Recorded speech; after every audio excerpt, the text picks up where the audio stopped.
একটু লক্ষ্য করলে দেখো এখানে কি বলছে x equal to cos t এবং y equal to 1 minus sin t হলে dy বাই dx কত।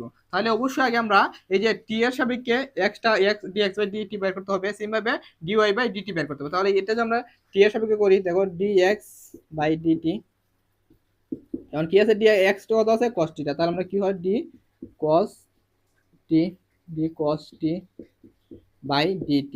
তাহলে আমরা cos টা যদি আমরা ডিভাইড করি কি হয় মাইনাস sin কত হবে t। বুঝতে পারছো? সেম ভাবে এটা আমরা করতে হবে dy বাই dt, তাহলে কত হয় dy এর জায়গায় কত বসে 1 মাইনাস sin t। কারণ এখানে কি দেখো এখানে t আছে, তাহলে t এর সাথে আগে করতে হবে, তাহলে কি হয় d বাই t। তাহলে এখন যদি আমরা করি তাহলে 1 যদি আমরা ডিভাইড করি মান কত আসে 0। সেম ভাবে মাইনাস sin t, মানে sin t রে যদি আমরা ডিভাইড করি কি হয় cos t, তাহলে cos t আর এর আগে কি আছে মাইনাস, তাহলে মাইনাস cos t।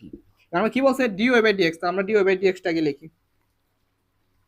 দেখো dy বাই dx, তাহলে d এই যে dx dy সমান আমরা কি লিখতে পারি, এটা আমরা এই পাশে নিতে পারি, তাহলে কি হয় দেখো, তাহলে আমরা এই যে এটা সমান এটা লিখতে পারি, তাহলে কি হয় dy বাই dt সমান dx বাই dt। তাহলে এই dt আর এই dt কাটা, এই dt কাটা, তাহলে d এই জায়গাটা কত, এই যে এটা সমান আমরা কত লিখতে পারি, এটা সমান আমরা এই যে এটা সরি এই dy সমান আমরা কি লিখতে পারি, এই যে এটা এটা আমরা বসিয়ে নিই, দেখো তাহলে আমরা মানটা আমরা বসিয়ে নিয়ে কত আছে ডি সরি, তাহলে কাটা, তাহলে কি আছে এই যে 1 মাইনাস cos t বাই নিচে কত মাইনাস sin t। এই মাইনাস মাইনাস কাটা, যে cos t টা বা cos t by sin t সমান কি লিখতে পারি cot t।